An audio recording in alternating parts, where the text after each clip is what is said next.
Whoa.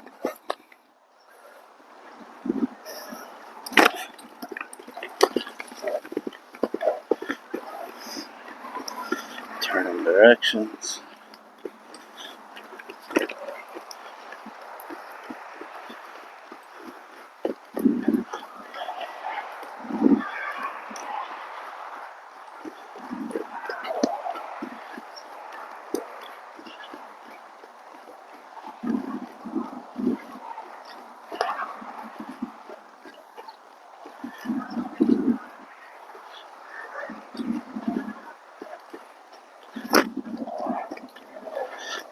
Last couple days I've gone to try to saddle him and work on saddling him, and he wants to just move away as soon as you get the saddle close.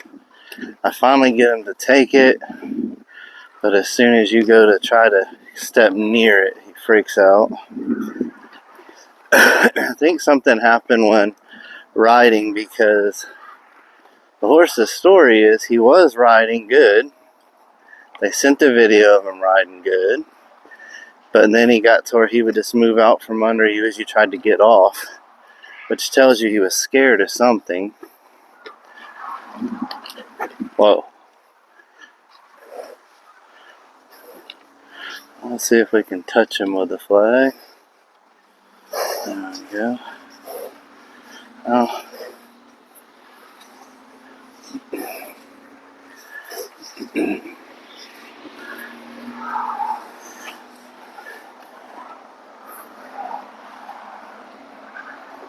Let's try to touch him on the other side.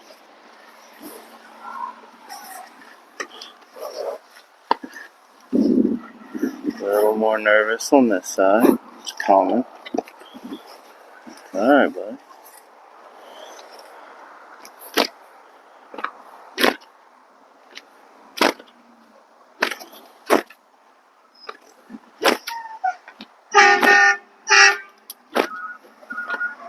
Garbage truck. Alright. Ain't nowhere near it. For those of you who might be watching this video, find us on here at TikTok, because our Facebook was banned due to some English writers saying that desensitizing was animal abuse. And now they've locked us out of all accounts.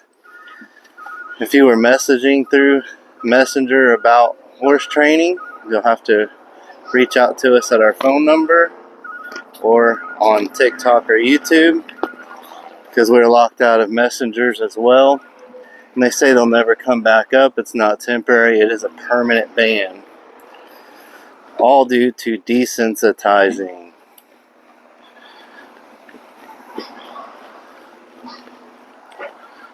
Which is basically what we're doing here. Does this really look like animal abuse? I don't think so.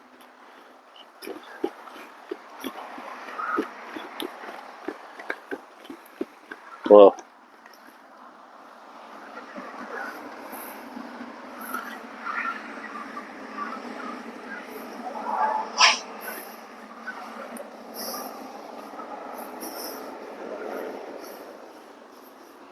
See, once you've worked with him for a minute, he does come to you for direction and safety. So that's actually a good sign. That means we have his trust. If he's gonna feel threatened or unsafe, he's gonna come to us. After you've got him. Now, before you get him, he ain't coming to you without a little work first. So what we're having to do right now is I'm having to go in there, and he's getting better. I'm not having to do it as long, but I have to kind of lunge him around his paddock for a minute, and then he stops, turns to me, and then he comes to me. Then he gets a cookie for bribery and gets petted on. He don't have to work when I catch him. He just has to work until they'll let me catch him. And you know, that's, once he lets me catch him, that's his release. Let's see if we can brush him and see how he does saddling today. Now obviously at the state of the horse, it's not nowhere near ready to get on.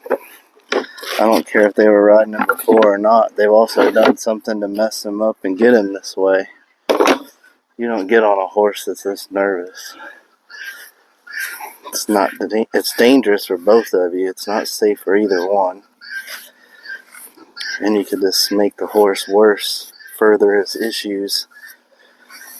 What you want to do is get him to where he's over all of his issues real good before you get on him. There's a lot you can do on the ground to keep from both you and the animal getting hurt. So we try to take all those precautions. Because if I get hurt, who's going to do my job and train these other people's horses, or finish this horse and pay my bills and feed my wife and kids? Nobody. So I've got to be as safe as I can. Yeah, it's not a very safe job. It's pretty risky. Stuff happens all the time.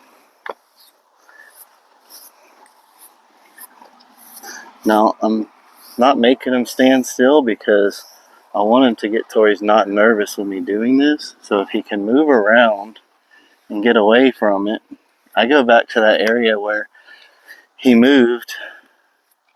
Like if I was brushing right here and he moved, then I'll go right back to that area because that's the area that bothered him with the brush. And then I'll keep doing it until he stands still and quits moving.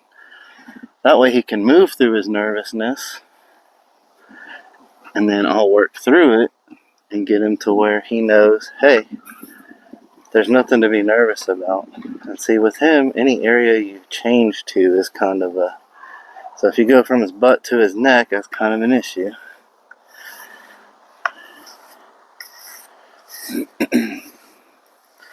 Yeah, alright, little buddy.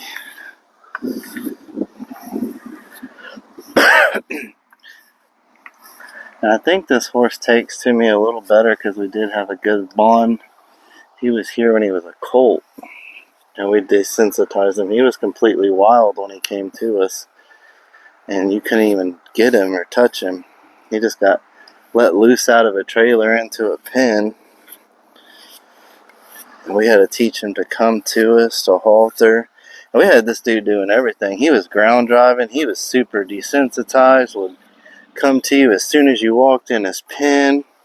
And he was even doing that supposedly to the owners once he got back home, all the way up until the second trainer. Everything was going good, and then something happened with the first one, and they went to a second one. Let's throw the pad up there a few times and see how he handles it today. He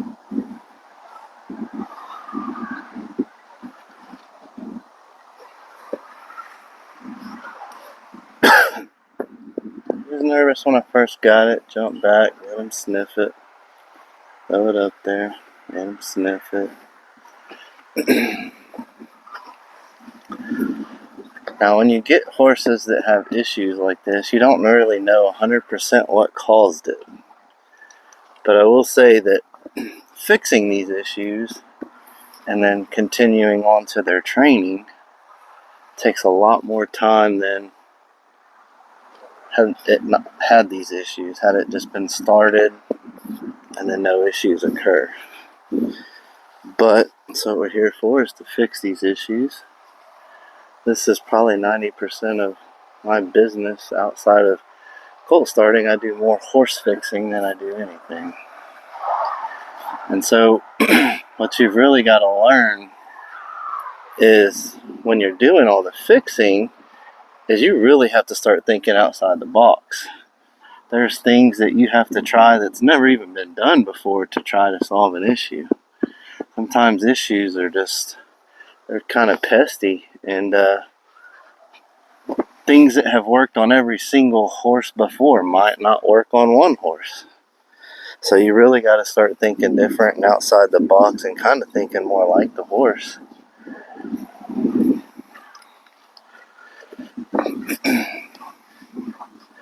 Takes a lot of years of different ideas And no two horses are the same. What works on one horse is not going to 100% work on the next horse without changing up something just a little bit. When you start in colts, you know, you have a routine, you go through this, and things are pretty much in an order of, okay, well, I get their trust, I desensitize, I get them used to the saddle and the pad, then I get them lunging, or not lunging, but ground driving, and then once they're ground driving good, desensitized to the saddle good, and I can stand up there without them moving, then it's time to get on. Sometimes you have to back up, and you might be to that last step where you think you're about to get on, and you might have to go back to do some desensitizing. Or the horse might get to where it's freaked out about the saddle, and you might have to go back and do some more desensitizing to the saddle. There's a lot of times where everything seems to be going real good and smooth, but you have to back up. That's all right, buddy.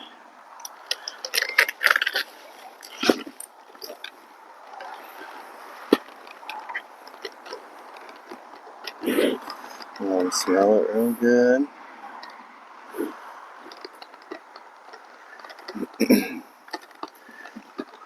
Now it's dropped the pad. Now I'm going to be completely honest what I think was happening with this horse. And he has signs of it. I'm no detective.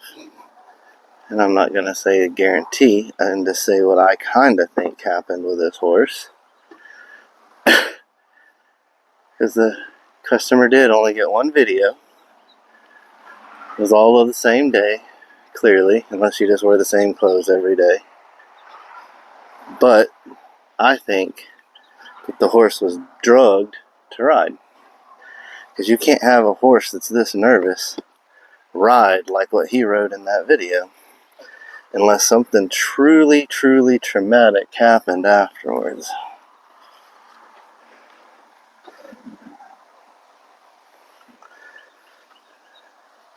Because this horse truly is terrified of a lot.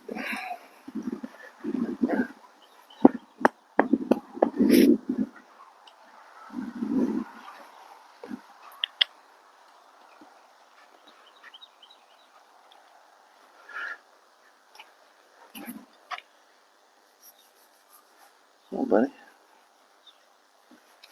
Just kind of rub on him with it. Everything's okay.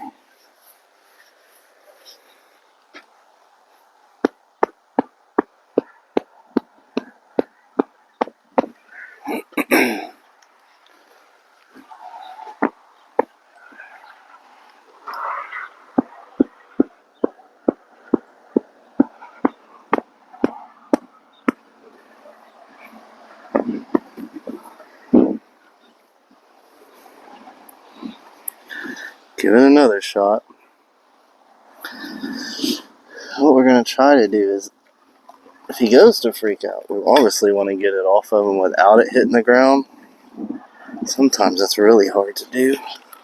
Sometimes it's really impossible to do. And the reason I say that is if he keeps dumping it, then it just gets harder and harder to put on.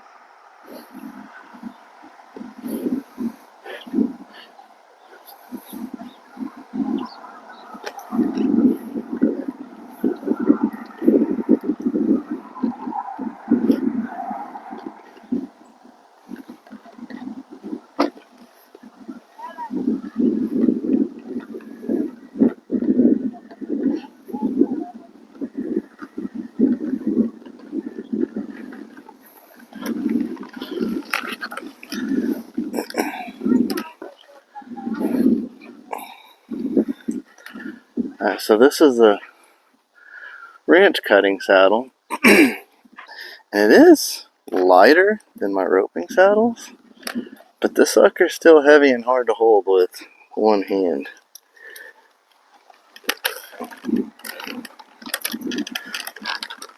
I'm going to keep his head turned towards me. So if he does freak out and try to run away, at least he's spinning my direction. I'm not getting kicked. And And then I can probably hold on to this animal.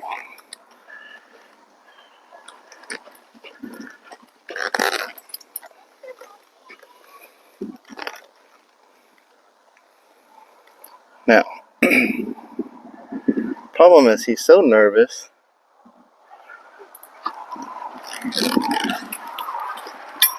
The pad, he keeps the pad rolling, that I can't drop the tack on one side, go to the other side. As soon as I move sides, he just freaks out and he'll dump the saddle.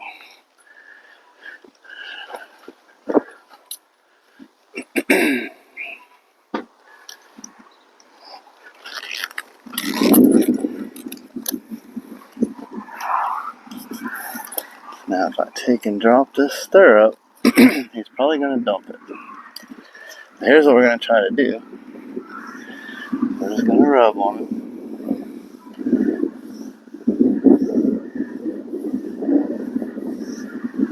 Good boy. I'm trying to move to the other side without him doing anything.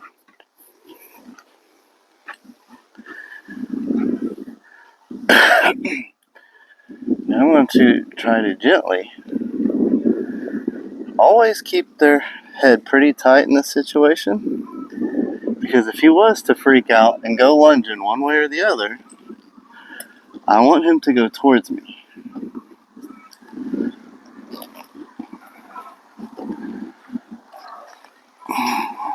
See him moving around. He's got the pad all crooked, and this thing's already halfway ready to just fall off. So let's rub on his neck some. Let's try to adjust it. Alright.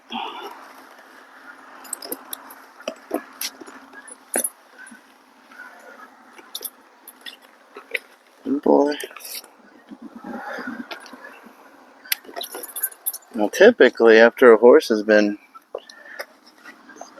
saddle broke and this has been done, let's try to keep him from going crazy. Try to adjust this real quick.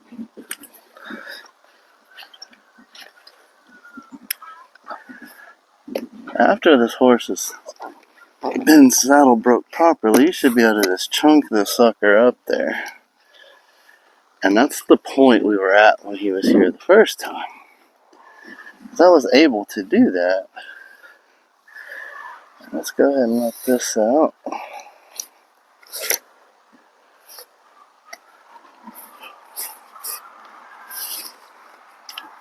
A little circle here jacked up on me.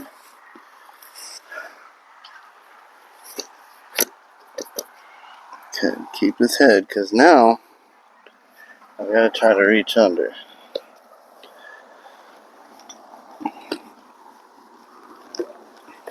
Okay. So that's what we're going to do now. I'm going to try to get this thing ratcheted around enough so if he does any kind of movement, it ain't going nowhere.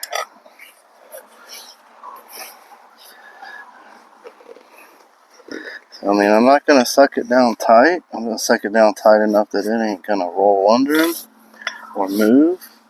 But if I go sucking too tight, I'm going to go ahead and buck. And I don't want to do that. Let me get that hole right there. Okay. Now what I want to do is I want to reach down and get this cinch so he ain't stepping on it and breaking it. Yeah. Alright, so now we can go one more. It's plenty of tight.